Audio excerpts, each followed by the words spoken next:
അച്ചു, നീ എവിടെയാ? ഞാൻ പൂന്തോട്ടത്തിലുണ്ടമ്മേ. അച്ചു വാ, ആഹാരം കഴിക്ക്. എനിക്കിപ്പോൾ വേണ്ടമ്മേ. അച്ചുവിന് വലിയ കുട്ടിയാവണ്ടേ? ഈ ചെടികളും മരങ്ങളും വളരുന്നത് പോലെ നിനക്കും വലുതാകണ്ടേ? അതെങ്ങനെയാ അമ്മേ ഈ ചെടികൾ വലുതാകുന്നത്? അവർ ആഹാരം കഴിച്ചിട്ട്. അവർക്കാരാ ആഹാരം കൊടുക്കുന്നത്? അച്ചു ആഹാരം കഴിച്ചാൽ അമ്മ പറഞ്ഞു തരാം. എനിക്ക് പറഞ്ഞതാ അമ്മേ, മരം എങ്ങനെയാ ആഹാരം കഴിക്കുന്നതെന്ന്. വാ, നമുക്ക് മരത്തോട് ചോദിക്കാം.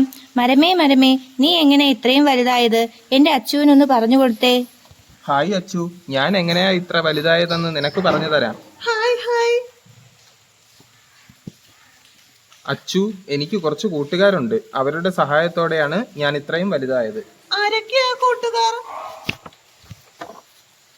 ഞാൻ നിനക്ക് കാണിച്ചു തരാം. സൂര്യൻ, ജലം, കാർബൺ ഡയോക്സൈഡ്. ഇവർ എങ്ങനെയാ സഹായിക്കുന്നത്?